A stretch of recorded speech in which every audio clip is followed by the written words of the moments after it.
Buen día a todos y a todas. Gracias por acompañarme hoy en explorar la vida de un personaje arquetípico presente en las tres religiones monoteístas de Occidente. Hoy vengo acá a exponerles lo que he ido aprendiendo en un estudio comparativo de lo que es el rey David.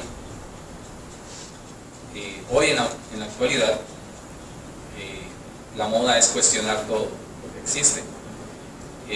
Se cuestiona hasta la existencia de Jesús y se utilizan argumentos muy buenos que en verdad a veces uno tiene que sentarse y verificarlos y tomarse ese tiempo de investigar. Pero sin embargo, cuando se habla del rey David, no hay tanto con respecto a su existencia. Sí se cuestiona un poco lo que son sus hazañas, la extensión del reino que se dice que conquistó, y algunos hasta su sexualidad la cuestionan por tener una cierta relación con el hijo del primer rey, que fue el rey Saúl. La importancia del rey David es algo que se resalta desde el texto bíblico a primera vista, ya que es el nombre más mencionado en toda la Biblia, más que Jesús. También se observa al ser el protagonista de 68 capítulos de la Biblia. Y aparte de eso no podemos olvidar que también va a aparecer en el Corán. Ahora bien, consideremos que da origen a creaciones artísticas como lo es el David de Miguel Ángel. Da origen a una nación que se va a autodenominar la nación del rey David, y hay un símbolo que obviamente es conocido por todos, que lleva su nombre y el nombre de su hijo, que va a ser la estrella de David o el sello de Salomón, o sea, que da origen a todo esto. Así que podemos presentir ya también desde ese sello una relación con el símbolo de la sociedad teosófica, la cual, donde estamos reunidos hoy, y no por coincidencia, el símbolo de la sociedad tiene dos triángulos entrelazados, pero si lo vemos a la distancia, sin colores, sin matices de color, pues lo que vamos a ver es la estrella de David. Y estoy aquí especialmente para invitarles para que busquen, exploren sobre lo que es este personaje. Le traigo toda esta información como un estudiante enclenque que no sé más allá de lo que he investigado, y traigo el tema para eso, para incentivar la investigación, que es parte del segundo objetivo de la sociedad teosófica, que nos invita a comparar la religión, filosofía y ciencia, y buscar así entonces un común denominador para fortalecer nuestra búsqueda espiritual. Vamos entonces con lo que es el rey David. Es el segundo rey de Israel, va a gobernar 7 años y medio en Judá, mientras aún Saúl es rey. Luego va a gobernar 33 años en ya todo el reino de Israel. Se lo ubican más o menos para el año 1010 antes de Cristo, o sea, siglo X antes de Cristo, y la descendencia de él se empieza a ver o a visualizar desde el libro de Ruth. Debemos comprender de que era de una familia muy importante, pues su padre, Isaí, era anciano del pueblo o de la ciudad de Belén. En esta ciudad va obviamente donde va a proceder, donde van a nacer David, y con 8 hermanos, que es lo que se oye tradicionalmente. En realidad eran 9 hermanos, porque no se cuenta a una fémina, y eso lo van a leer en 1 Samuel 16. La ciudad de Belén. En esta ciudad es donde se entierra a Raquel, la esposa de Jacob, y ese es el padre de las 12 tribus de Israel.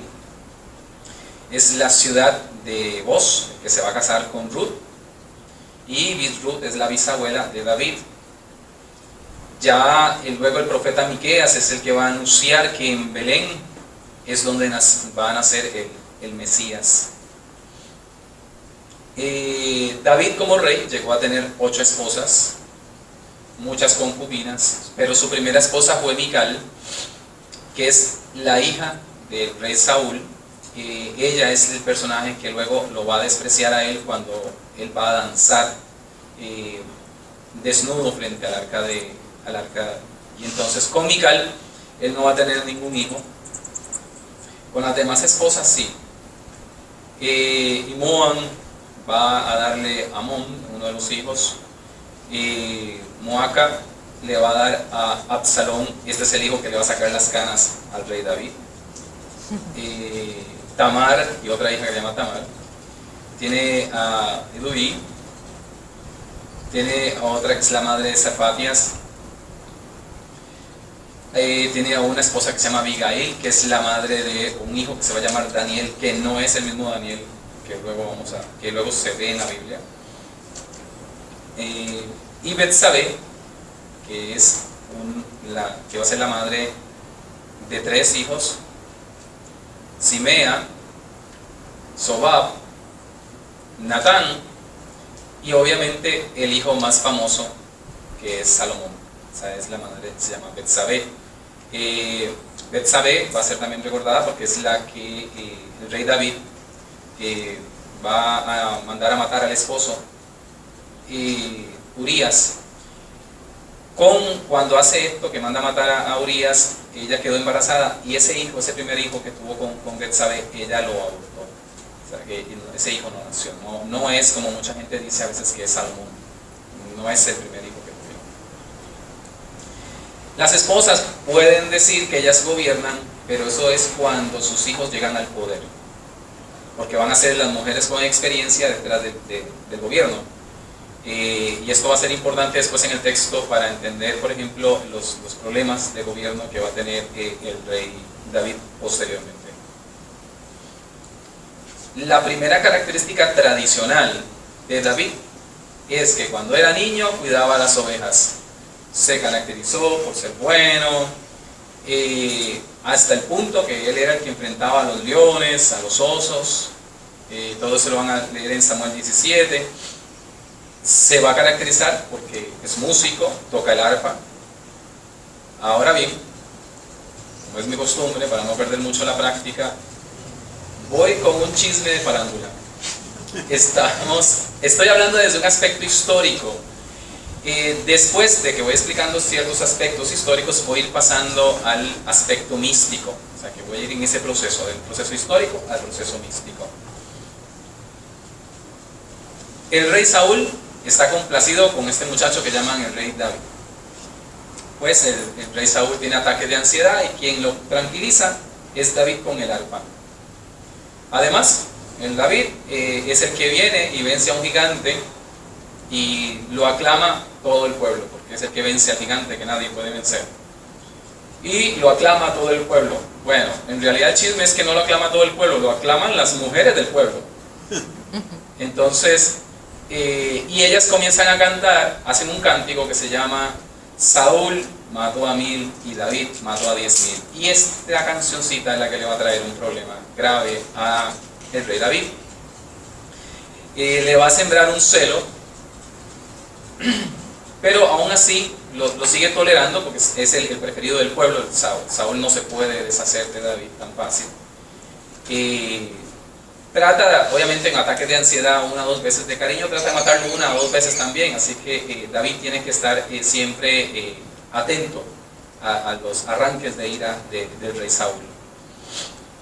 Sin embargo, Saúl obviamente empieza a jugar sus cartas y trata, obviamente era parte del ofrecimiento a quien venciera al gigante, de que David se case con su hija mayor. Él tiene 2 hijas, pero David dice que no, que con la hija mayor, que es la que corresponde, dice que no, que con esa no, que él no se la merece. Pues entonces él termina casando a la hija mayor con otro. Entonces le ofrece la segunda. La razón es que Mical, la segunda hija, es la que realmente está enamorada de David. El rey Saúl aprovecha esto para que entonces David acepte y se case con su hija. Obviamente estamos hablando de una relación política, o sea, él quiere hacer esa relación, firmar ese contrato político. Los matrimonios en la Biblia son contratos políticos, son lo que llamaríamos nosotros embajadas, pero aquí lo que está simplemente es firmando el contrato. No obstante, Saúl le va a pedir una dote, que todo el que se va a casar tiene que pagar en cierto modo el matrimonio, se le pide una dote, y le pide algo que David va a aprender y luego lo va a usar. Es una estrategia militar, es la de mandar a un guerrero a la muerte. Claro, David lo ve venir, se prepara y duplica la dote que le pide el rey Saúl. ¿Qué es lo que le pide el rey Saúl a David? Pues nada más y nada menos que siempre prepucios de 100 filisteos. Los filisteos, que era en ese momento el grupo que más guerra le estaba dando a los israelitas, es un grupo con mucha experiencia militar. Estamos hablando de un grupo que va a ayudar a la derrota, a la caída de Troya. O sea, que no era un grupo de novatos peleando. También los filisteos, igual que los israelitas, van a traer costumbres, tradiciones aprendidas en Egipto. Así que en eso tienen muchas similitudes. Con las hijas de Saúl, la primera, por lo cual David la negaba, era porque ella obedece a Saúl. Entonces David sabía que al firmar esa alianza sería casi que dormir con el enemigo, ¿sabe? Ella iba a obedecer a su padre y no a él. Versus que Mical, la segunda hija, él estaba seguro que estaba enamorada de él. Entonces sabía que tenía la lealtad de ella a favor suyo. David siempre va a mostrar lealtad al rey Saúl, a pesar de que Saúl nunca lo valora, pero es parte de su estrategia, porque él sabe que ya es el ungido, él ya es ungido, él sabe que va a ser el rey. Él espera que todos vean en él eso, la lealtad hacia el rey, pues sabe que él va a ser rey y él espera que cuando él sea rey los demás le tengan lealtad. Entonces recuerden que él fue leal al rey a pesar de que el rey pues no lo quería tanto. Y aquí está obedeciendo a la ley de causa y efecto. La lealtad de Mical se empieza a ver después, cuando Saúl ya no soporta mucho a David y planifica matarlo. Entonces ella es la que lo ayuda a escapar, bueno, en varias ocasiones lo va a ayudar. Jonathan es el hijo de mayor del rey Saúl, y también va a tener una lealtad, desde la primera vez va a tener un apego con el rey David. Jonathan puede ser unos 20 años mayor que el rey David. Jonathan va a hacer un pacto con el rey David y dice la Biblia que lo amaba como si fuese él mismo. Esto es bien importante para nosotros. Y claro, en otros ambientes esto trae otros comentarios, otras situaciones ajenas que pues no van de acuerdo con nosotros, y obviamente esos comentarios que se hacen acerca de esta relación de Jonathan y David se justifican si yo no conozco lo que quiere decir el lenguaje místico a lo que te están refiriendo. Jonathan, cuando hace este pacto, le llega a regalar la ropa, mucha de su ropa, le regala su espada, su arco, su lanza, y desde este momento el rey David va a tener la ropa de Jonathan, que es el heredero. Si vamos a recordar anteriormente en alguna otra conferencia, se habló que las armas son símbolos de la identidad. Entonces, por lo tanto, David tiene la identidad de Jonathan, el hijo del rey. Jonathan sabe que David está ungido y lo reconoce como rey, y le dice que cuando él sea rey, él no va a tener problema en ser el segundo hermano. Tienen un pacto. Es un pacto que lo van a estar firmando constantemente en el relato, y le está siempre anunciando los planes del papá cuando el papá lo está persiguiendo para matar a David. Lo va a apoyar en el desierto, cuando David va a estar en el desierto, y le va a dar apoyo moral para que no caiga. Y Jonathan siempre va a tener claro el pacto que tienen, y lo va a sellar al final con un beso que cuando Jonathan muere en una de las batallas, que es en la misma batalla donde va a suceder el único suicidio que se habla en la Biblia, que es la del rey Saúl. David lo va a llorar, y es donde David lo va a llamar hermano. Este beso, pues obviamente se ve que es un pacto de hermandad, un beso similar al que Saúl le va a tener con Samuel, el profeta. Por eso Samuel luego lo va a llorar cuando Dios le dice que lo va a destituir a Saúl por no obedecerlo. Así que sigue siendo un sello de lealtad. Por el amor que le tenía David a Jonatán, posteriormente David va a buscar a la descendencia y va a conseguir al hijo de Jonatán, que tiene un impedimento, y él le da todo lo que merece como parte del rey. Así que la característica que vamos a tener de entrada del rey David, que esto sí lo escuchamos en todo lugar y esto sí es algo como que se mantiene, ¿no?, es el hecho de que David es leal y practica la lealtad. Eso es lo que lo va a hacer diferente a los demás reyes. Entonces a Saúl es que le entra la envidia. David huye, tiene que ir a la ciudad de Nob y es asistido por un sacerdote llamado Miguel. Hasta aquí voy a dejar la historia de lo que es, del relato bíblico de lo que es el rey David. En la próxima charla pues ya seguiré con otros detalles. Acá solamente me voy a concentrar en la perspectiva de la búsqueda de lo que llamamos sabiduría divina o teosofía en David, que se va a dar en la ciudad de Belén. Según nuestro relato, David es el menor de todos los varones. Todos son grandes, todos están en un ambiente de guerra. En eso llega el profeta, este profeta que es profeta, pues sacerdote, o sea, que lo es todo, y le dice al padre de David, Isaí, bueno, viene aquí a ungir a uno de tus hijos. Pues Saúl es bueno, y como dicen los jóvenes, Saúl es bueno pero no sirve. Entonces técnicamente venga a ungir a uno de tus hijos para que sustituya a Saúl. Isaí obviamente era, como dije anteriormente, un personaje importante en la comunidad, y entonces claro, esto es importante para su familia, y él se alegra, hace desfilar a sus hijos frente al profeta, y el profeta le dice que no. ¿Quién es este profeta? ¿Quién es este profeta llamado Samuel? El mismo rey Saúl fue anteriormente ungido por el mismo profeta Samuel. El pueblo reclamaba un rey, querían un rey, como todos los demás pueblos. El pueblo de Israel quería ser igual que todos los demás y reclamaban un rey. Y entonces él va a ser el último juez. Los jueces eran como los alcaldes de todas estas tribus que estaban regadas, y entonces ellos eran los que se encargaban en hacer la justicia. Así que Samuel, aparte de ser profeta, era juez. Su madre, Ana, era estéril, no podía tener hijos, y cuando lo tiene, lo ofrece al templo.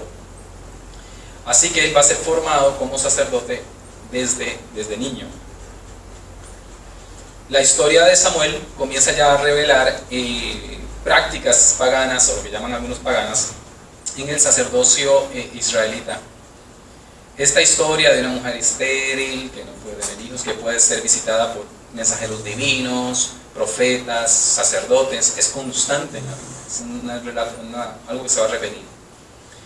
Y desde la misma Sara, esposa de Abraham, Ana no tiene hijos, su esposo tiene otra esposa, o sea que tiene dos esposas, la otra le da hijos, ella no. Así que ella le hace sentir menos, porque esto es una situación cultural. Así que un día ella va al templo, ora, el sacerdote la confunde por ebria, luego se entera de cuál era el problema, y después de 9 meses, pues ya tenemos a Samuel. Posteriormente, ese hijo que ella va a tener, lo va a dejar en el templo. Va a dejar a este hijo que lo van a formar como profeta, como sacerdote y con beneficios de juez.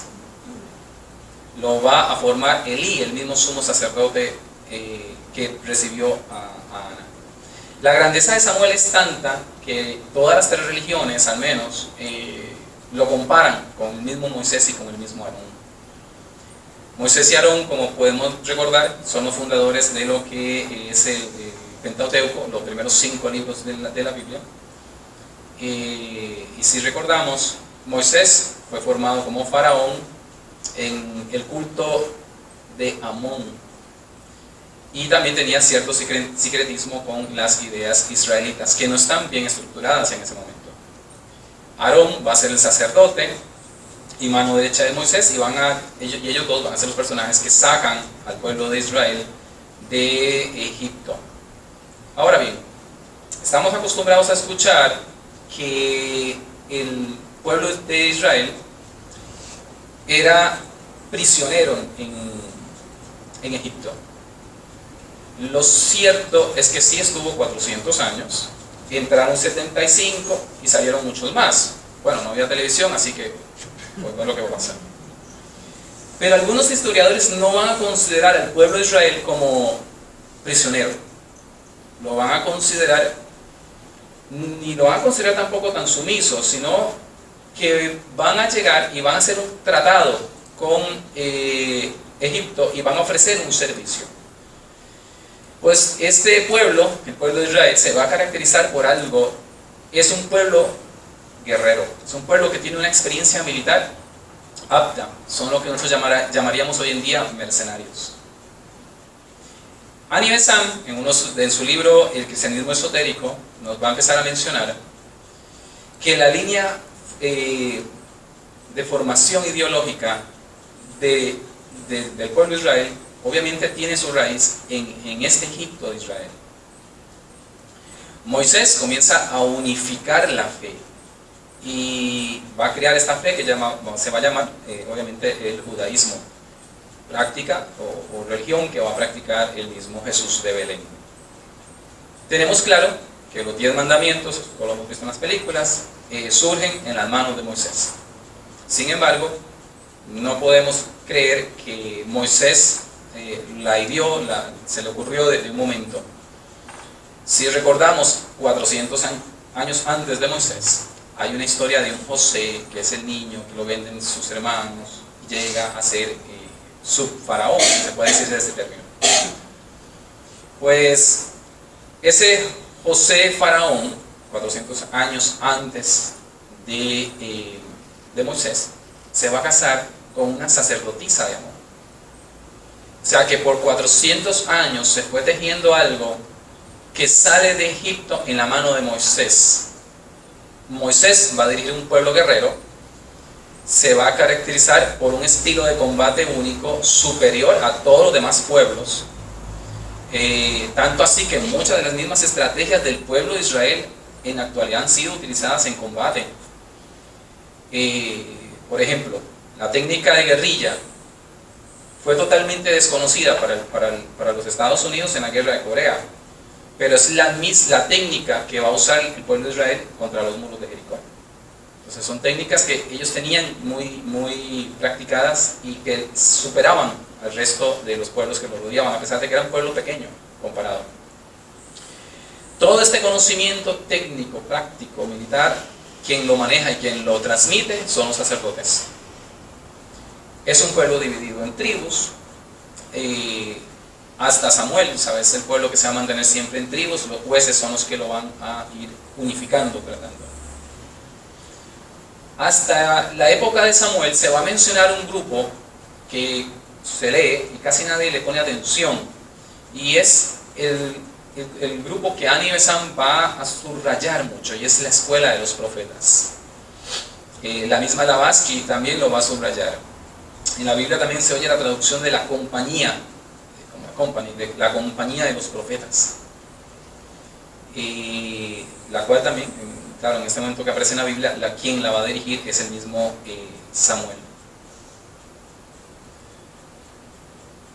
Samuel preguntó: ¿te falta un hijo más? Cuando pasan los 7 modelos frente a él.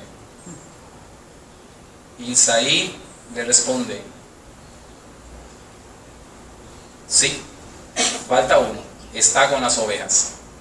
Y fueron a buscar al niño que cuida las ovejas, porque era el menor. No sé, pero a nadie tiene problema con esto de que el menor, el hijo, el niño, está cuidando las ovejas solo, en un momento de guerra. No sé a quién se le ocurre dejar al hijo menor cuidando las ovejas en un momento de guerra. Ahí hay osos, leones, estamos en media guerra, los filisteos son un grupo bien experimentado, y vamos a tener a un muchachito, según la historia como la conocemos todos tradicionalmente, rubio, de ojos bellos, sea lo que sea que significa eso en la Biblia, porque la Biblia de David siempre le va a caracterizar los ojos. Es vigoroso, él va a cuidar las ovejas, y cuida a sus ovejas con una honda, un bastón, y si es necesario hasta con sus propias manos. Y cuando el muchachito se aburre, pues se pone a tocar el arpa. Bueno, no sé ustedes si lo piensen bien, pero cualquiera puede llevarse un arpa para el campo a trabajar. No sé por qué, pero es cuestionable, porque no es una flauta, es el arpa que se lleva. Así que hay que observarlo con cuidado, y entonces empezamos a darnos cuenta que hay algo más que nos están diciendo y no nos estamos enterando. Anivesan ya comienza a darnos una primera clave, y es que cuando en el texto bíblico se habla de niño, se usa la palabra niño, es la metáfora de iniciado o preiniciado. Así que tengo que hacer la siguiente salvedad, de que a pesar de que me he referido a todo esto como historia y he mencionado que hay pruebas históricas, debo dejar claro que la Biblia no es un libro histórico. La Biblia no es una novela, no es un relato, no tiene continuidad, no tiene en cierto modo unidad de sentido. La Biblia es un conjunto de libros que recogen toda una construcción ideológica arquetípica de 4000 años. La Biblia, sí hay libros en la Biblia que tienen carácter histórico, pero no toda la Biblia es histórica. Así que sí es un libro ético, es un libro que trata de enseñar las leyes naturales y va a enseñar los diferentes resultados de los actos. Un ejemplo es que José el faraón y la historia de Sansón el juez, que son dos historias bien conocidas, son la misma historia, solamente que con resultados muy diferentes por las elecciones que los personajes van a hacer. Blavatsky, en el tomo 3 de la Doctrina Secreta, nos va a referir a David y a su proceso como iniciado, y va a mencionar que también fueron iniciados José el faraón, Moisés, Aarón y claro, Salomón, y no va a dejar por fuera a la escuela de Samuel. Vamos viendo el proceso de iniciación del rey David. En la próxima vamos a ver cómo choca la personalidad humana con este proceso espiritual. Pues hay que decir a quién sirvo, ¿no? Si a un señor o al otro señor, no se puede servir a dos señores, pero sería en la próxima. Aquí tenemos a un niño cuidando las ovejas. En la Biblia, las ovejas siempre van a representar el pueblo indefenso, según la interpretación general, y eso lo vamos a leer también en el Salmo 44:7, donde dice: fue llevado como oveja al matadero. Sin embargo, debemos considerar que en el lenguaje bíblico, en el bíblico original, que es arameo, griego y hebreo, para la palabra oveja hay muchas palabras. En español solo tenemos dos. Oveja es la hembra y carnero es el macho. Así que si seguimos el texto, también nos vamos a dar cuenta que es un animal muy apreciado en la cultura, en la época, porque va a representar el nivel económico y familiar. La familia con buenos puestos, como la de Isaí, puede llegar a tener cantidades similares a la del Job, que sí se van a mencionar en la Biblia, que Job llegó a tener hasta 14.000 ovejas. En una discusión que David va a tener en algún momento con su hermano mayor, va a decir que el hermano le pregunta por las pocas ovejas, ¿sabes? Que es el único relato, el momento en que dicen que como que la familia no era de mucho posición económica, aunque sabemos que el papá era de un puesto importante. Aunque pocas en la Biblia, superan casi siempre las 100. Eso es lo que se va a leer más o menos en la versión Reina Valera de... La oveja se va a usar para todo. la lana para la ropa, la piel para las sandalias, la sangre para los sacrificios, la carne para comida. O sea, así que es un animal totalmente importante en la cultura hebrea. Así que es un animal tan importante que habría que cuestionar por qué se le deja a manos del menor, del que en teoría uno diría tiene menos experiencia. Ahora, repasemos los utensilios que tiene este pastor, cuando es pastor y luego que es ungido. Jonathan posteriormente le va a regalar sus armas. Le regala, cuando es ovejero, sabemos que es bueno en el combate cuerpo a cuerpo, porque él dice que él puede matar a un oso estrangulándolo. Yo no sé ustedes, pero esto es de estrangular a un oso con la mano de un niño, pues el niño no es tan niño, porque sabe, hay que ser muy vigoroso para esto. Especialmente que el oso común en el área era el oso marrón, que es un oso extremadamente furioso, agresivo, y se va a observar en una escena posterior cuando otro profeta, que se llama Eliseo, unos jóvenes, que ya sabemos que son iniciados, comienzan a burlarse de él y unos osos los destrozan. Así que esto del oso, hay que mucho pensarlo. David va a enfrentar a los osos, y es un lugar, los osos siempre van a estar presentes en la Biblia, siempre en los mismos lugares donde están los profetas. Sin embargo, también vamos a encontrar que oso, en la misma Biblia, o sea, no tengo que usar otro texto, en la misma Biblia lo va a representar como el rey impío, como el rey falso, como el rey hipócrita. Siempre va a representar eso. También, otro animal que se dice que él lo enfrentaba solo ahí es a los leones. Muchas veces el simbolismo del león tiene que ver con las pasiones, pero tenemos que recordar que en la Biblia existe el título de el león de Judá. Y el significado del león de Judá va a concordar con el glosario teosófico, donde se va a aludir a los seres elevados que constituyen las primeras jerarquías, que son las jerarquías creadoras. Deseo recalcar que el título de León de la Ley, que es un título que se da en la Biblia, es el mismo título que se le da a Buda. Y aquí tengo que recordar que Buda es un puesto, un cargo, un nivel, así que tenemos que pensar que tal vez también esto de dominar a los leones tiene que ver con otra experiencia. Sin duda, por lo que más vamos a recordar al rey David, es por matar al gigante Goliat, un gigante un poquito más alto de 8 pies, 3 metros, usando una piedra y una honda. Ya desde la perspectiva ética, el simbolismo de la armadura va ligado a combatir lo que tiene que ver con la exaltación, los deseos y esos deseos irracionales. Así que las armas también van a simbolizar lo espiritual, el dominio propio, y ese simbolismo de las armas también se van a relacionar con los elementos, la honda con el aire, la lanza con la tierra, la espada con el fuego. Así que tenemos a un joven que es experto en la honda. Si utilizo la veracidad del relato, él hacer un tiro con una honda puede llegar a contraer una velocidad de 110 millas por hora. Eso más o menos también es 160 kilómetros por hora, para los que tengan esa otra medida. Eso es igual, hablar de 110 millas por hora es igual que dispararle a alguien con un calibre 22. Así que aquí no hay mucho truco. El joven mata al gigante con un tiro en la frente. David va a escoger 5 piedras del río. Y cuando tira la piedra, en el relato bíblico, dice que la piedra queda clavada en la cabeza del frente, en la frente del gigante.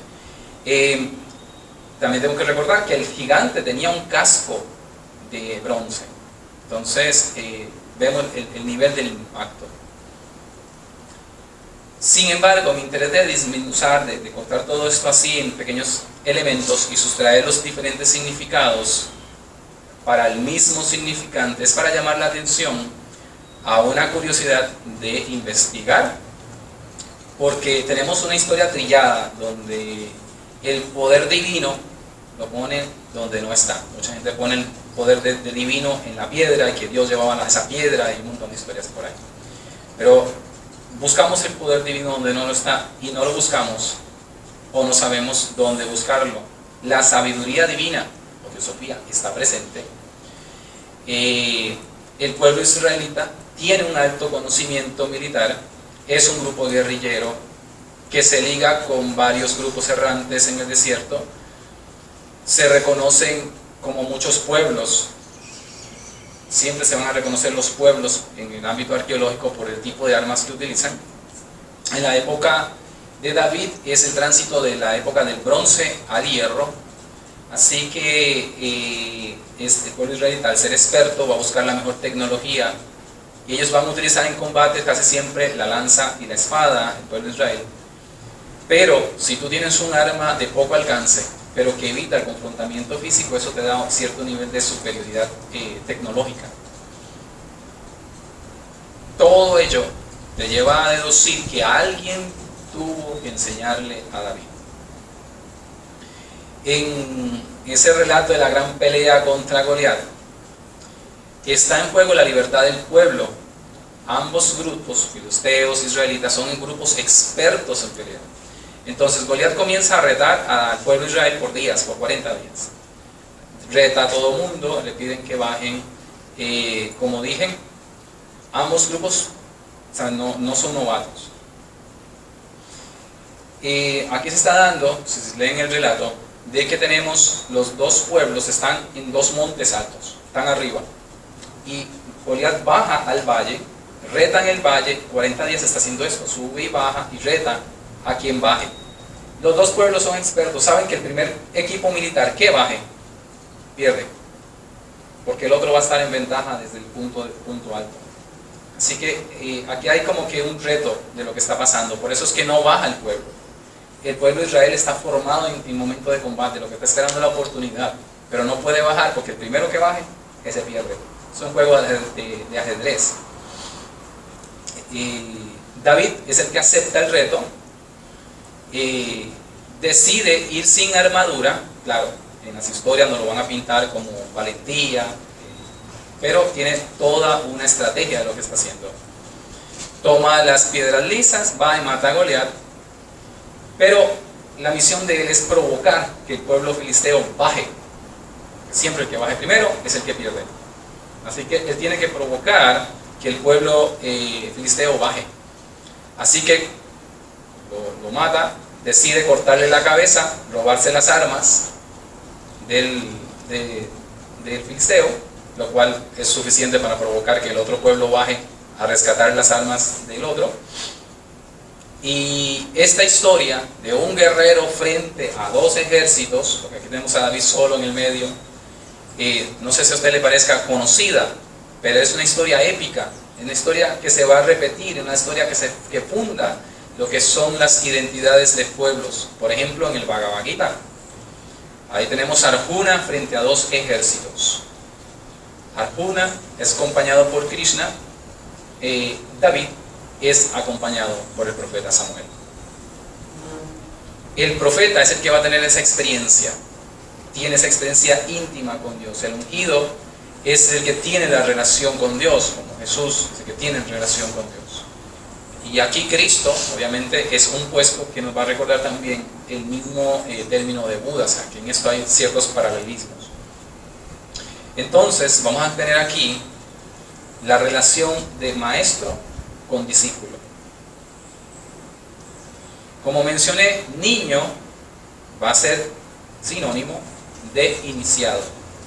Apenas empezamos a cambiar el significado del significante. El significante es el símbolo, el objeto, la cosa. Así que tenemos niño y le cambiamos el significado. Ya niño no se refiere al mismo término que tenemos en la cabeza del infante, sino que niño cambia a iniciado. Yo creo que todo comienza a cambiar un poco.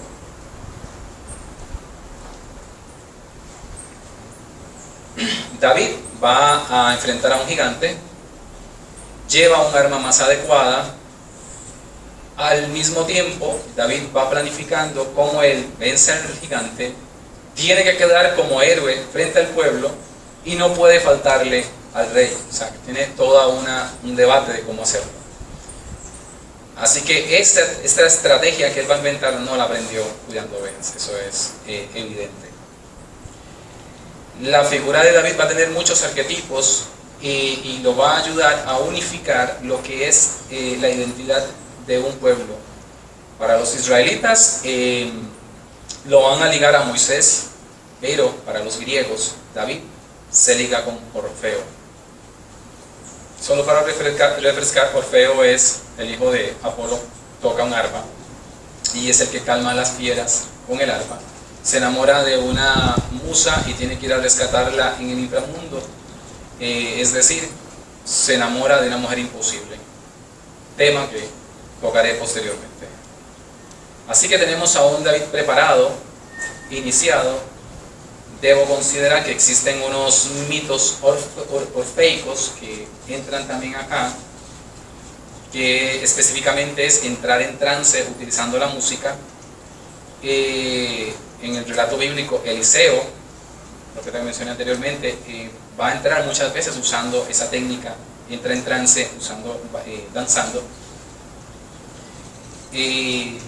Annie Besant nos va a remarcar que el conocimiento esotérico pasa únicamente de maestro a iniciado. Ella menciona dos tipos de grupo esotérico oculto, uno menor, uno mayor. Nosotros estamos estudiando el menor. Cada momento que sacamos para estudiar hacer estudios como este, donde venimos a buscarle la punta de la lanza a David, lo máximo a lo que podemos alcanzar es lo esotérico menor, porque el esotérico mayor únicamente se alcanza a maestro con discípulo. El estudiante es el que tiene que ir al maestro, el maestro jamás va a llegar donde el estudiante. En la modernidad nos hemos acomodado a un Dios hecho a nuestra imagen y medida, como va a remarcar la historiadora y estudiosa Karen Armstrong en su libro Una historia de Dios. Y aunque nos parece que estamos bien, pues no avanzamos. Permítanme hacerles una anécdota que me puede tal vez ayudar a explicar cómo David es fiel en todo lo natural, en lo físico, en el proceso que vamos a conocer como iniciación. Él mismo le va a escribir este proceso a su hijo Salomón en el libro de Eclesiastés y le va a decir que el primer paso es el dominio propio. Ese trabajo físico que te lleva a ese dominio de las emociones y luego de la mente, es ese mismo trabajo complejo que en la India se le va a llamar yoga.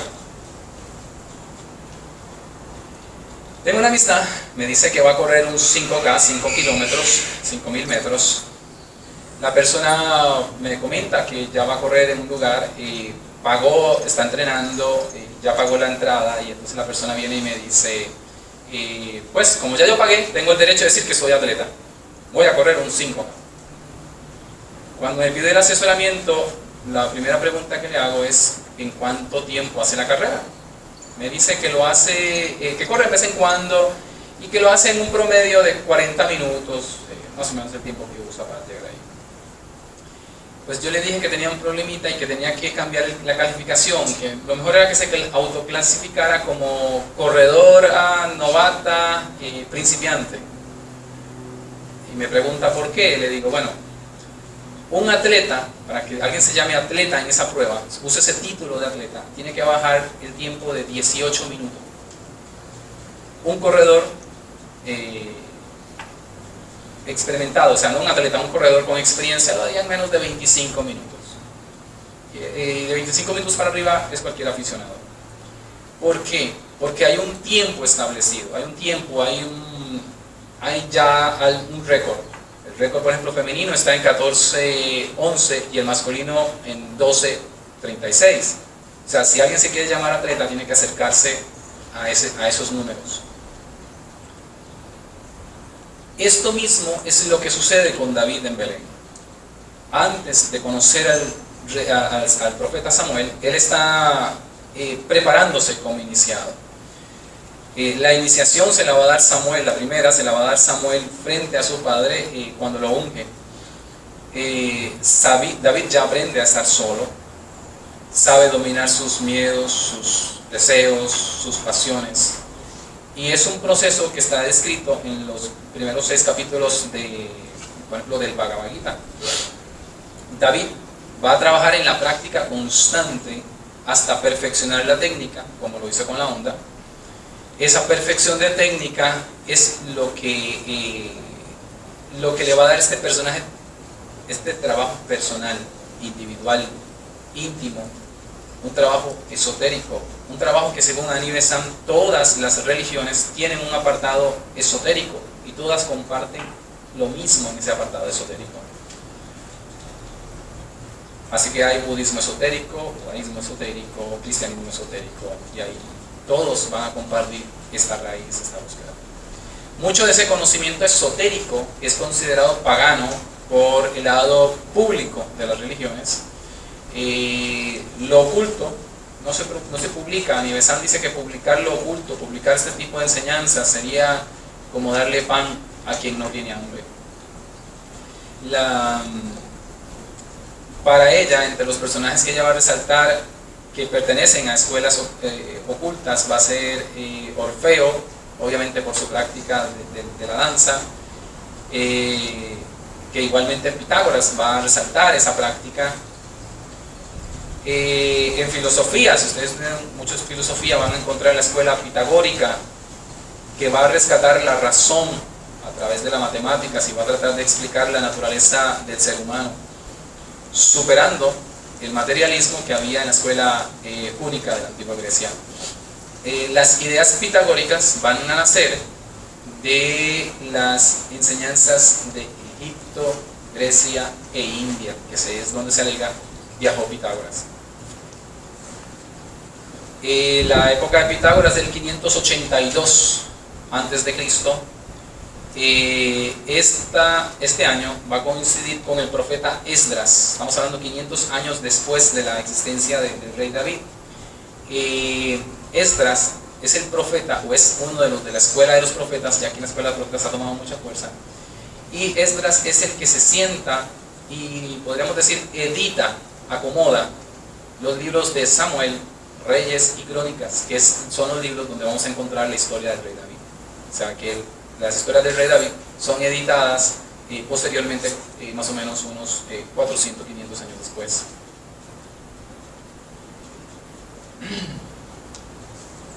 Verás o no, veamos qué implica David como niño. Los 12 años en la cultura antigua es una edad ya de mayor de edad. O sea, en la antigüedad tener 12 años ya estaba llegando a la mayoría de edad, así que no es tan niño esa edad. En la práctica usual de los pastores, normalmente se dejan con las ovejas más o menos como desde los 7 años, así que comienza a aprender desde bien joven. Besant va a apuntar que la escuela de profeta de Samuel es parte de todas las escuelas esotéricas y tiene a todos los candidatos que siempre todo candidato va a iniciar con la vida retirada. Y aquí comenzamos a entender por qué el rey David no estaba con los demás, porque estaba retirado. Aparte del retiro, lo otro que van a tener es estudio y meditación. Para Annie Besant todo esto queda rescatado en las prácticas de la cábala judía que va a fundar el rabino Moisés de León. Por su parte, Madame Blavatsky no va a considerar que Moisés de León no copió todo las enseñanzas tal y cual. Tiene algo de producto verdadero, pero no lo tiene todo. Todo eso viene desde Egipto. Esas enseñanzas aprendidas en Egipto van a ser transmitidas una y otra vez por los sacerdotes y salen obviamente desde Egipto en las manos de Moisés. Moisés y Aarón enseñan a Caleb, al otro José, y así hasta llegar al rey David. Para Blavatsky, ella lo menciona, David es un iniciado, pero no lo trata con mucho cariño. en un artículo que se llama Ocultismo o Magia de 1889. Ella se está refiriendo a que Moisés va a cambiar ciertas cosas de las claves secretas por unos intereses personales, pero mantuvo la verdad. Ahí ella va a decir que todas esas verdades van a llegar hasta Salomón y que van a durar hasta la duración del segundo templo, pero va a calificar al David como homogigato. Todas estas, como dije, todas estas enseñanzas para Blavatsky se mantuvieron hasta el segundo templo. Annie Besant, si Annie Besant dice verdad, si todas las religiones coinciden en el aspecto oculto, podríamos decir que todas las escuelas coinciden en esa búsqueda personal, en un estudio y meditación.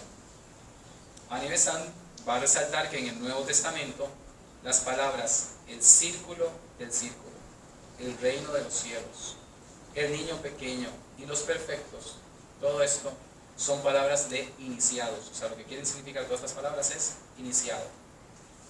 A este caso da el ejemplo de los esenios. Ella dice que las tres órdenes de los esenios eran los neófitos, los hermanos, los perfectos, que los perfectos eran los iniciados.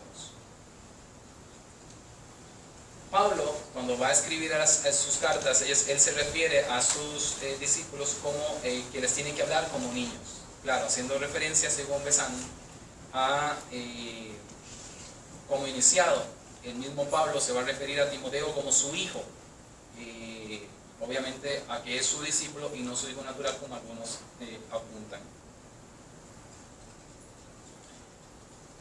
Claro, aquí cambiarían unas cosas, porque si niño significa iniciado, entonces ¿qué significan las palabras de Jesús cuando dijo, dejad que los niños vengan a mí?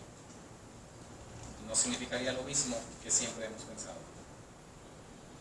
Cuando vamos a leer el Gita, vamos a encontrar a un líder, Arjuna, frente a dos ejércitos, en el mismo centro del combate, en el mismo lugar donde estoy dejando al rey David, en el centro del combate. Ya voy terminando por hoy, pero me faltan unos detalles que son importantes para llamar la curiosidad e investigar. En el segundo capítulo del Gita, que se llama El Conocimiento, Krishna pone a Arjuna y le dice que tiene que ser fuerte, tiene que saber pelear. Y aquí es donde Arjuna se vuelve discípulo y Krishna se vuelve maestro. Así que empiezan a enseñarles sobre la eternidad del Atma y la cuestión del Dharma también, el deber, lo que es el deber, que el deber siempre debe estar ligado al Atma. Y esto va a ser lo que va a caracterizar al rey David.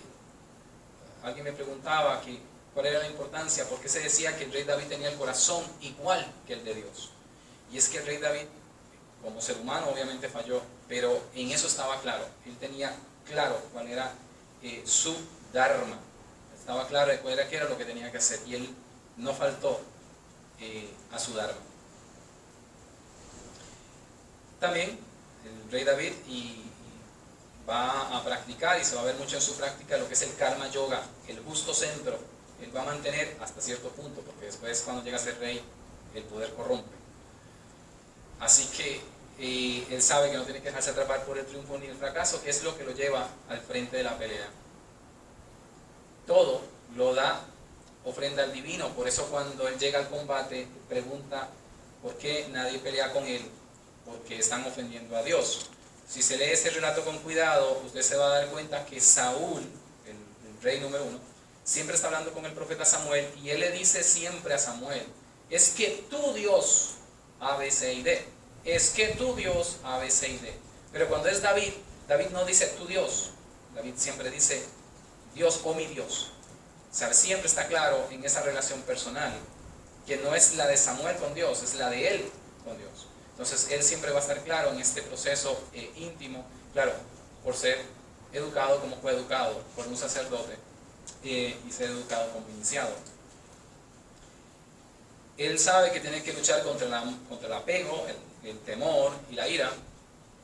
él sabe que tiene que superar esas tres cosas y tiene que alejarse del placer humano, que es lo que posteriormente lo va a hacer caer. Él sabe que tiene que controlar sus sentidos.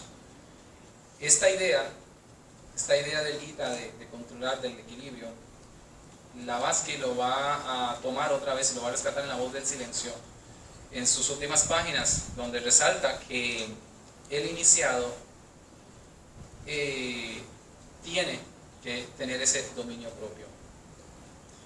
En el Gita se va a llamar siempre, bueno, se va a usar mucho la palabra de ecuanimidad. David va a enseñar a su hijo Salomón y lo va a transmitir, obviamente, y se va a ver las enseñanzas de David, estas enseñanzas esotéricas, en el símbolo que les característica, que es la estrella de David. La estrella de 6 puntas se surge al unir dos triángulos. Es un triángulo presente en muchos lugares, en el Gita y en muchas historias. Según muchos historiadores, el Gita y la historia de David son contemporáneas. Pero se sostiene la idea de que de que si todo el ocultismo tienen algo en similar, obviamente tienen las mismas enseñanzas y van a tener un punto en común. El sello de Salomón se va a encontrar en India también, para la misma época y hasta antes. Así que la idea de ver a David como un iniciado, no como un pastor, guerrero e unificador de todo el pueblo de Israel, se reafirma al comprender que su estrella encierra un principio de ecuanimidad que va de acuerdo con todas las escuelas esotéricas. El triángulo superior, el espíritu, conciencia, y el triángulo inferior representa la materia o sustancia, es decir, que ambos aspectos son interdependientes, y aquí sale la idea teosófica de que todo elemento tiene una partícula espiritual. Así que esta es parte de la enseñanza de que nos va a mostrar y se nos va a reflejar una y otra vez con el rey David. Yo les doy las gracias y no sé si tienen alguna pregunta o inquietud.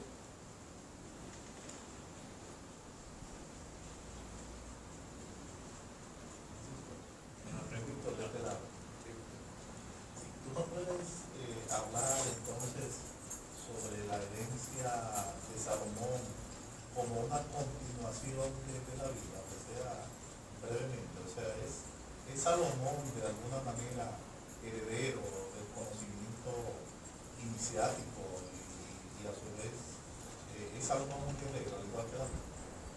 Es Salomón, perdóname la última parte. Que sí, es Salomón, ¿verdad? Sí. No solamente un iniciado, sino un guerrero al igual que David. O sea, hereda eso de David, su padre. No.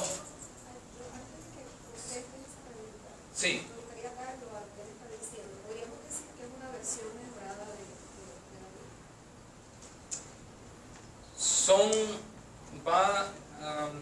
Los tres reyes, yo creo que va a ser el único momento en el que el pueblo de Israel va a estar de cierta modo unificado. Es un proceso. Saúl va a ser el que va a empezar como a tratar de unificar el pueblo de Israel. No lo logra por faltarle a la obediencia al proceso, una obediencia de estatus, porque realmente el rey tenía unas funciones, el profeta otro y el sacerdote otro. El único que rompía con esa etiqueta era Samuel. Samuel obviamente toma a Saúl de los hijos del pueblo, porque el pueblo está pidiendo un rey, y lo toma por cuestión fenotípica, ¿no? Es el muchacho más alto, es el más fuerte, y lo coloca. No funciona. El segundo, David, ya no es escogido por Samuel, es escogido por el mismo Dios. Dios busca entre la gente al que sabe que está buscando la iniciación, el que está en esa búsqueda, y ese es David. Entonces comienza David, y Samuel lo busca, lo educa, lo entrena, lo prepara, pero lo prepara para unificar el reino. ¿sabe? David tiene esa experiencia de que sabe cuál es su misión. O sea, su misión política es unificar el pueblo de Israel.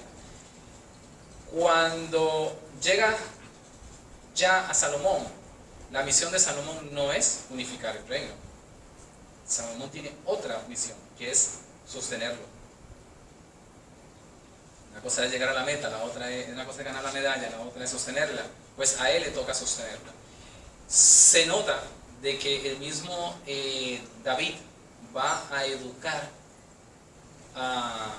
o va a llevar a lo que es a Salomón por el proceso de iniciación, a pesar de que obviamente Lavatsky sí menciona a Salomón ya como un iniciado aún. Lavatsky dice que es, sabe, como que el que aprobó o el que salió mejor en la nota es Salomón, a la par de David. Pero es que también son dos procesos diferentes. David está unificando. David tiene que ser el guerrero sanguinario que va a tener que unificar y aclarar cosas. El secretismo que tiene el pueblo israelita en este momento es tanto que él tiene que volver a depurar esas enseñanzas. Por eso es que Samuel es visto como Moisés, porque está haciendo lo mismo, está unificando las ideas. David recoge todo el material para la preparación y la creación del templo que él le quiere dedicar. O sea, es David el que comienza a pensar en cómo unificar el pueblo a nivel de político, religioso, ¿sabe? Es el que está planeándolo cómo hacerlo. No le da el tiempo, no lo logra. Pero entonces deja a alguien encargado, que va a ser Salomón. Solo que Salomón va a tener a nivel político varios problemas, y esos son sus hermanos. Por eso hice hincapié al inicio de que David tenía 8 esposas. Y obviamente Salomón es de las últimas esposas, y no de la esposa más éticamente, digamos, no es como el contrato más limpio, ¿no? Entonces no era como muy bien vista. Salomón va a ser el último de los hijos. Entonces, cómo llega al reino va a ser por la preferencia de David, que sabe que está mejor preparado para lo que él quiere, que es sostener el reino. Salomón logra, y yo creo que logra un proceso. Salomón deja de ser un poco rey, su tendencia es más hacia el sacerdocio, pero también fracasa. También llega a fracasar. ¿Sabe? Al final, lo que querían tratar de unificar se va a dividir. Y entonces, ¿dónde va a lograrlo? Si uno es más que el otro, si uno es mejorado que el otro, no me atrevería a hacerlo, porque yo creo que son dos momentos diferentes, en dos procesos diferentes. Estamos hablando de dos personas que tienen dos momentos, dos tareas diferentes. Uno tiene que unificar, unir al pueblo. El otro tiene que sostenerlo, aguantarlo. Y si lo vemos así, pues Salomón no lo logró.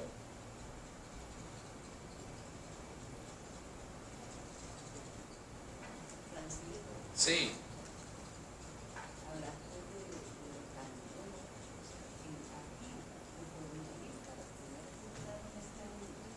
No te escucho bien, perdóname. Tiene que subirlo a un Los primeros colonialistas que entraron aquí a esta isla nos dieron el cordero en el escudo, como que nos identificaron como el cordero. Entonces tú dices carnero, ¿es lo mismo que cordero? El cordero es la hembra y el cardero el macho, ¿no? Hay simbología, por eso cuando yo traté como de empezar la nota un poco jovial, y me concentré en solo el proceso de Belén, porque el rey David, el cristianismo moderno, cuando yo hablo de cristianismo moderno, es de 1400 para adelante.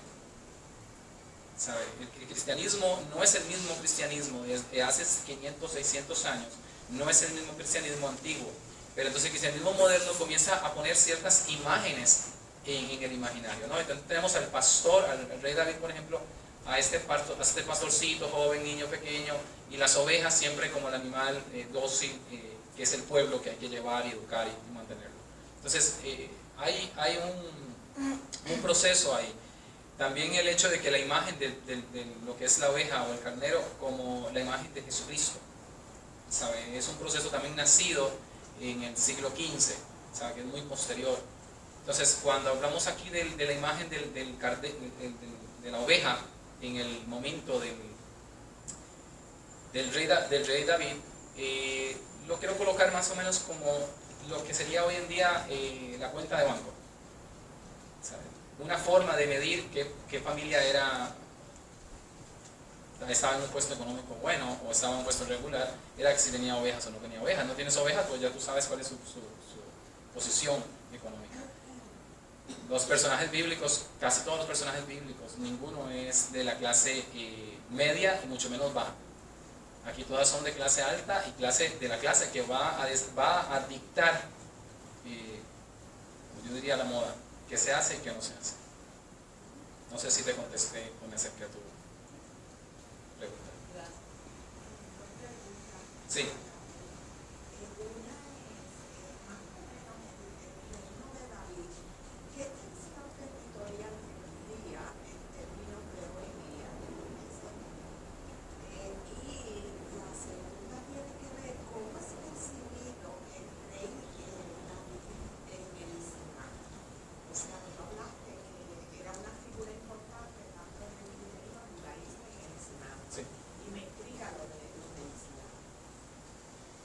Primera, la extensión del reino de David.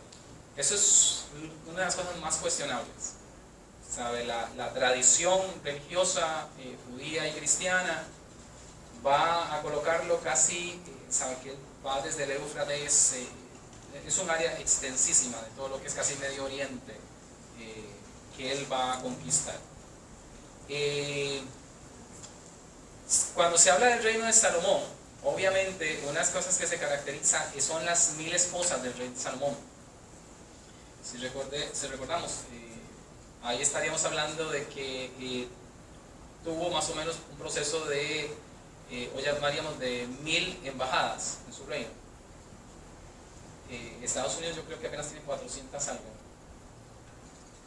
Entonces, para que tengamos una idea, tal vez si lo pongo así como un paralelismo, ¿no? con la modernidad. Si uso ese con el de Salomón, pero si hablamos del rey David, llegó a tener 8. Sabe que entonces no era tanto su extensión, excepto que fueran con pueblos muy importantes.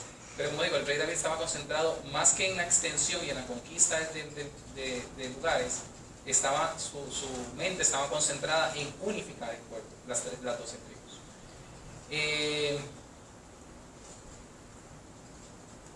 El cristianismo, esto lo estudia mucho en el libro que mencioné, La historia de Dios de Karen Armstrong. Ella va a mencionar el proceso de la fundación de las religiones y vamos a tener mucho, el judaísmo va a ser la primera religión monoteísta. Del judaísmo nace o se funda o toma muchas cosas el cristianismo. Entonces el cristianismo comienza a hacerse ahí, los fundadores cristianos son judíos. O sea, vamos a tener al mismo Jesús que hace sus prácticas judías. Pero vamos a tener a Pablo, que es uno de sus fundadores, y Pablo es hasta de un cierto nivel dentro de esa religión. Posteriormente van a ser el Islam, y el Islam va a ser un resumen de tanto el judaísmo como del cristianismo, porque ellos tienen mucho y aprenden mucho, tomaron mucho. Su primera etapa es una etapa de escuchar, las historias se escuchaban. Entonces cuando ya ellos escriben es así. Entonces vamos a tener, por ejemplo, al profeta, que es el ángel Gabriel, que en el caso de la Biblia el ángel Gabriel viene a hablarle a María, pues aquí no, aquí el ángel Gabriel le habla directamente al profeta. Pues va a tratar de hacerse una línea de descendencia, como la que traté de mencionar del rey David, ¿no? El rey David tiene esta línea que lo tira hasta Egipto y allá hasta Abraham. Es importante para el Islam hacer la misma línea de descendencia de quién, de dónde está la relación de ellos, del profeta, con el rey David. Si leemos en el cristianismo, por ejemplo, está claro, está fundamentado, y para cualquier cristiano, en cualquiera de los grupos, de los más o menos, creo que son 3000 diferentes grupos cristianos, casi todos los grupos tienen claro de que Jesús es descendiente de David. ¿Saben? Eso se muestra y se defiende en el texto bíblico. Pues el Islam va a tratar de hacer lo mismo, de defender que el profeta tiene una descendencia meramente en esa misma línea. Aquí hay algo que no se puede dejar por fuera. Sabemos, aquí nosotros estudiamos el proceso espiritual, pero el proceso espiritual, la búsqueda espiritual, la inquietud de cada uno, está ligada en un mundo material. Y estamos hablando de un mundo lleno de situaciones políticas, que no son menos ni más que las que hubieron en la época del rey David. Entonces, aún hoy en día eso sigue siendo importante, porque el pueblo de Israel reclama un territorio y menciona toda esta línea, porque por lo cual yo heredo ese territorio, y lo mismo viene a hacer el otro grupo, reclamar un territorio usando la misma línea. O sea, es algo que hasta hoy en día nos está afectando. Así que sí hay una importancia del rey David, pero es una importancia, como digo, meramente en la construcción ideológica del pueblo, de un pueblo. Pero, Francisco, volviendo a la pregunta Sí. que usted hacía, en términos de cómo lo estaban viendo los grupos, ¿hubo entonces diferencias, o sea, problemas por eso, o dentro de todo, entendemos la batalla, todo lo que hubo, ¿no? ¿Cuánto se podía hablar con relación a La historia per se, no, si yo hablo de la historia, el relato per se son bien parecidos, en lo que es narrativa. La narrativa viene a ser parecida. En cómo lo usan, yo te puedo decir que hasta hoy en día se está derramando sangre. O sea, hasta hoy en día se derrama sangre porque ambos grupos tratan de justificar esta herencia, ¿no? Por ese territorio, por ese espacio de tierra. Pero en lo que es narrativa, tanto en la narrativa, lo que es Abraham va a ser el padre de ambas, de las tres. Moisés va a ser su aparición en las tres, obviamente en unas más que en otras, con más importancia que en otras. Obviamente David siempre va a aparecer en el relato, así que no hay como que, no sé, como que no evaden, ¿no? Todos tratan de usar la misma, justificar su misma creencia con los mismos medios. Es como una resistencia, ¿no? O sea, el ser humano a través de toda la historia pues siempre ha mostrado resistencia a lo que va a parar. Sí. El ser humano y de la intervención. Sí. Hay un detalle muy interesante. Desde que comenzaste a hablar de David, yo me he ido atrás y comienzo a comparar con el presente. Y es bueno que lo acaba de decir ahora, que todavía sigue el derramamiento de sangre. Porque mirando el pueblo de Israel, todo eso que vino pasando es lo que el pueblo de Israel está aplicando ahora a sus vecinos de los palestinos. Y ese desarrollo que tú dijiste, que era un pueblo guerrero, hay un sinnúmero de hechos de que lo demuestran, de que en esencia sigue siendo el mismo pueblo. Cuando Arafat, recuerdo que uno de los dirigentes de Al-Fatah, de los altos dirigentes de Al-Fatah, una mañana sonó el teléfono celular y cuando cogió el teléfono para contestar, el teléfono estalló y así mismo estalló la cabeza de él. Y también recuerdo la guerra de los 7 días, cuando le pasaron su ejército disfrazado de egipcio por el frente al enemigo, y cuando estuvieron de aquel lado dijeron, nosotros somos, y se quedaron con las alturas del Golán. Y todavía más reciente, vemos la situación de cómo van desalojando a los palestinos, y van construyendo asentamientos de ellos, y a los pobres palestinos los tienen sin agua, sin comida, cuando a ellos les da la gana, les dejan pasar comida y dejan pasar agua. Esa es la situación real hoy. Pero otra cosa sigue insistiendo. Ya no es necesario tener las miles de ovejas. Ahora se tienen los miles de dólares en los bancos y siguen siendo los mismos que dominan el mundo. Ha cambiado nombre, han cambiado situaciones, pero en esencia sigue siendo la misma lucha. Hasta peor, porque entonces ya estamos en otra tecnología y otras cosas avanzadas. Entonces no hemos avanzado nada. O sea, lo que se hizo, hemos quedado en un proceso de oscurantismo que nos movemos al renacimiento, nos movemos hacia adelante a renacer otra vez, porque es que hemos caído en un hoyo negro. O sea, perdóname, Francisco, que ¿verdad? Mi animosidad, pero es que la pregunta de Delma me trajo a recordar y a pensar todo lo que el caballero está diciendo, que está pasando, se abren las noticias y las noticias y dice, bueno, entonces no nos quedamos, nos metimos otra vez al hoyo negro, tiene que entonces surgir algo para que volvamos otra vez a salir y esta gente tiene que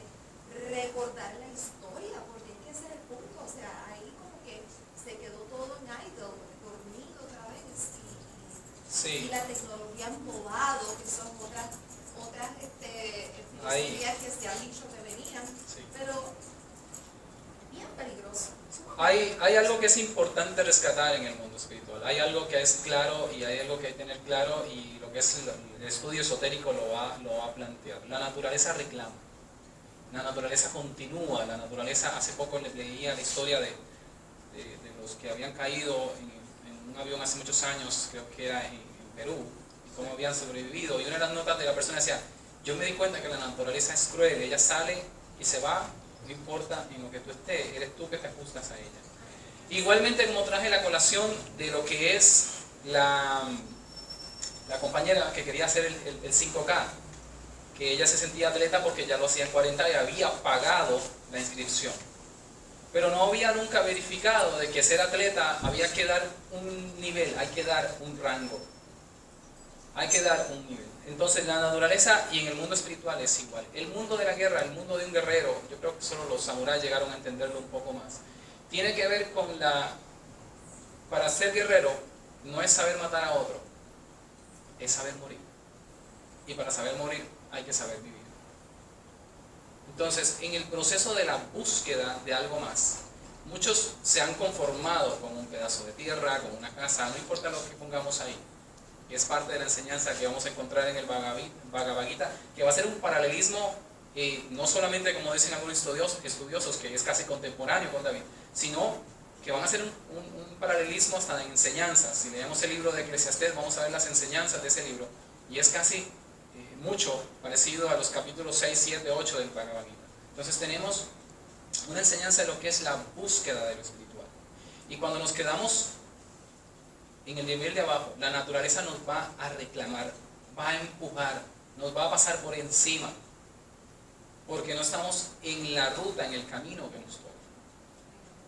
¿Sabe? O estamos o no estamos. Entonces, el rey David, aquí en este primer proceso, que es el proceso de Belén, tengo al rey David que entrena, que busca, que se va en la intimidad, que obedece a Samuel, sabe controlar sus deseos. Cuando el rey David llega a ser, luego ahorita comienza a ser rey, los primeros años del proceso de rey, que empieza a huir por todo lado, llega hasta la misma etapa que conté hace un tiempo, de encerrarse en una cueva, donde toda su familia va a buscarlo y todo el mundo sabe dónde está en la cueva metido, y se esconde en una cueva. Llega un momento de conformidad y comodidad, porque todos caemos en ese momento de conformidad, pero el maestro no va a venir donde ti.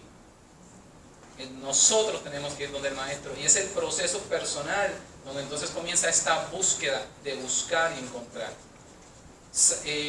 Luego Salomón, obviamente como hijo de su padre, va a practicarlo con más ahínco, va a tener más búsqueda. Hay más leyendas, aún en el Islam hay más leyendas del mismo Salomón, de cómo tenía esa relación y las habilidades que llegó a descubrir, ¿no? Los poderes ocultos que llegó a desarrollar.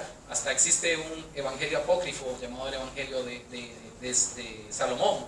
¿Sabe? Que hay todo un proceso de esta búsqueda de que no me puedo quedar en lo mismo de algo. Soy yo el que tengo que romper, soy yo el que tengo que seguir el proceso. Mientras sigan peleando por un pedazo de tierra, que es el problema que va a tener Saúl. ¿Cuál es el problema de Saúl? Y hago esta anotación para escucharte la última pregunta, y es: Saúl está esperando que llegue Samuel para hacer la ofrenda a Dios, y Samuel no llega. Espera Samuel no llega. Y el pueblo comienza: no, mira, no llega Samuel, y los filisteos nos van a matar, ¿qué tal cosa? Y muchos soldados empiezan a esconderse por ahí, a desaparecer. Las filas comienzan a romperse. Saúl se desespera como hombre, como ser humano, y él dice: tráeme los corderos esos, que el sacrificio lo hago yo. Él termina de matar, hacer el sacrificio, y en ese mismo momento aparece Samuel, y Samuel le dice: ¿qué acabas de hacer? Porque Saúl siguió pensando como hombre y dejó de pensar en ese proceso que David comenzó a obedecer. David obedeció siempre siempre hasta el momento en que se quedó ocioso, en que se conformó, en que ya todo está bien. Y ese es el proceso de lo que mencionaré en la próxima, de cómo él, cuando ya se conformó, fue entonces que él empezó a ver lo que no tenía que ver y hacer lo que no tenía que hacer. Y si uno ve este proceso del pueblo de Israel, miren que Israel era el nombre de Jacob. Así que muchas veces lo que sucede en un pueblo sucede en un ser humano también, o sea, que sucede en diferentes escalas, que como es arriba es abajo. Así que el proceso del rey David es un proceso que vive cada pueblo, pero es un proceso que vive cada persona. Entonces, el proceso de vemos en ciertos lugares, simplemente ese proceso de muchos seres que se han quedado estancados, pero la misma naturaleza, tarde o temprano, va a empujar. Y lo va a hacer con la molestia, con el dolor, con el desierto, como lo hizo con Moisés, con el fuego, con la persecución, como lo hizo con David. ¿Sabe? Hay un proceso donde la persona tiene que ser la persona, cada sujeto el que tiene que ir en busca del maestro. El maestro no va a venir. Donde, como dijo Annie Besant, los estudios esotéricos, estos son los pequeños, nosotros simplemente llegamos a las cosas más pequeñas. El estudio grande solamente se encuentra maestro con estudiante. ¿Alguna última pregunta? Ah, sí. Quiero hacer algunos comentarios. Sí. Primero, siguiendo la línea de los últimos tres que han platicado. Curioso que cuando mencionaste que al sol de hoy Israel es un pueblo guerrero, es tan guerrero el sol de hoy que el servicio militar obligatorio en Israel hoy día es para hombre y mujer. Hombre 2 años, mujer 1 año. Y es hasta hace poco que sacaron a la mujer del frente de batalla. Eso fue hace poco. Y segundo comentario con relación a la parte, y limpiado la parte económica, cuando Sandra mencionó la parte de los bitcoins, ahí me remontó de que el Banco de Israel estaba buscando que el ciclo israelí en el futuro sea una criptomoneda, una moneda completamente digital. Ahora, esos fueron los comentarios que quería hacer. Con relación a la estrella de David, que mencionaste que aparece contemporánea en varias otras culturas, me parece curiosa que para el principio de la Baja Edad Media, los reinos, los califatos musulmanes de lo que hoy sería Turquía, algunos de ellos utilizaron el símbolo de la estrella de David como símbolo de la unidad de religiones, como esta idea de todo lo que es cristiano, ortodoxo, católico, musulmanes, judíos, todas las religiones que estén bajo un califato, todos van a tener la misma igualdad. Y esto se vio en la bandera de varios califatos, donde reyes otomanos, donde hoy día está Turquía. Curiosamente, la bandera era blanca con la estrella de David, color azul oscuro.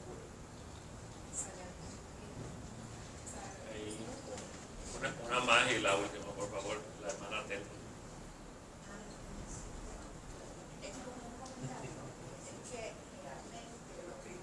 Dentro de esa de lo que habías hablado de los judaísmo, el cristianismo y el islam, que todos tenían a rey David como una figura importante, ¿no? Los únicos realmente que no se están peleando con el territorio son los cristianos, ¿no? A veces así. Hoy día, ya desistieron, pero es que tanto el islam están peleando por lo que ellos consideran que es su herencia, ¿no? Que es ese terreno del sur del Tigris hasta llegar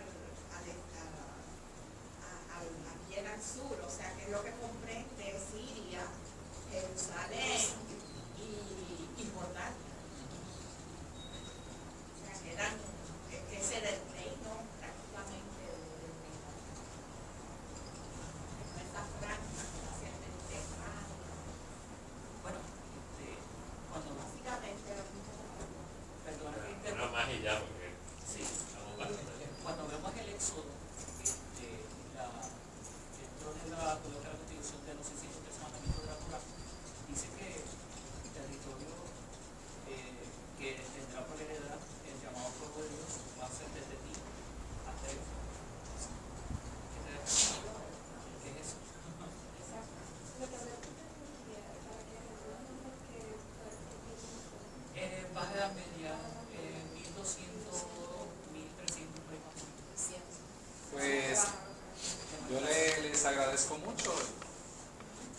Y espero que esto sea, pues, como dije al inicio, más que todo llamar la inquietud a investigar y a buscar. Muy buenas, gracias. Muy bien.